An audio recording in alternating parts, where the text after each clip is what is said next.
আমার আলা হযরত অনেক সুন্দর সুন্দর করে বলছেন, জমিন আসমা तुम्हारे लिए मकीन मकान तुम्हारे लिए फरा अभ्यास कराना चाहिए।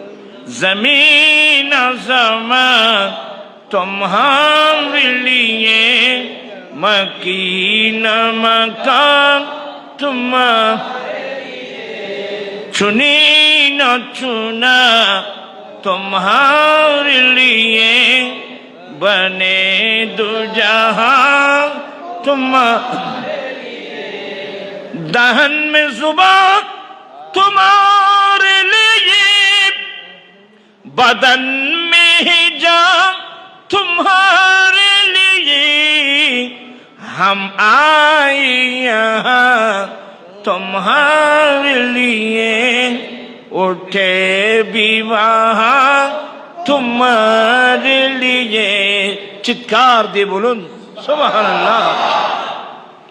আলা হযরত বলেন, ইয়া রাসূলুল্লাহ, আল্লাহ যে আমাকে মুখ দিয়েছেন, জবান দিয়েছেন, ভাষা দিয়েছেন, এগুলো সব আপনি রসুলের জন্যে।